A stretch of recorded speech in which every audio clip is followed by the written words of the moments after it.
and I remain yours, sincerely, Nessmuk, which means in the Narragansett tongue, or did mean, as long as there were any Narragansetts, to give tongue, wood duck, or rather wood drake. Also, it was the name of an athletic young brave who was wont to steal me away from home before I was 5 years old and carry me around Nepmug and Junkamog lakes day after day until I imbibed much of his woodcraft, all of his love for forest life, and alas, much of his good natured shiftlessness. Even now my blood flows faster as I think of the rides I had on his well formed shoulders, a little leg on either side of his neck, and a death grip on his strong black mane, or rode belly bumps on his back across old Junkamog, hugging him tightly around the neck, like a selfish little egotist that I was. He tire? He drown? I would as soon have thought to tire a wolf or drown a whale. At first, these excursions were not fairly concluded without a fine settlement at home.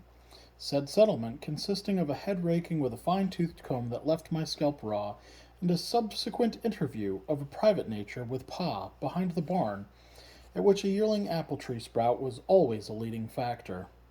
My blood tingles a little at that recollection, too.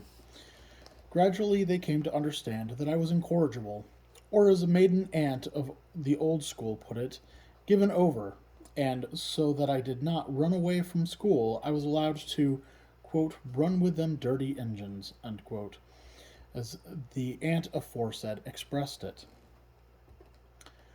But I did run away from school, and books of the dry sort, to study the great book of nature. Did I lose by it? I cannot tell even now. As the world goes, perhaps yes. No man can transcend his possibilities. I am no believer in the supernatural, mesmerism, spiritualism, and a dozen other isms that are to me but as fetish.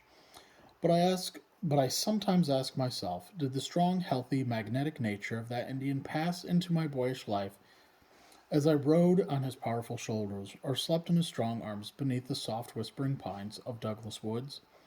Poor Nessmuk, poor Low. 50 years ago, the remnant of that tribe numbered 36, housed, fed, and clothed by the state. The same number of Dutchmen, under the same conditions, would have overrun the state ere this.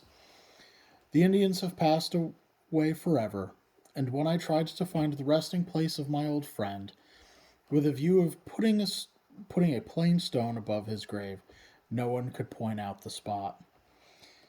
And this is how I happened to write over the name by which he was known among his people, and the reason why a favorite dog or canoe is quite likely to be called Nessmuk.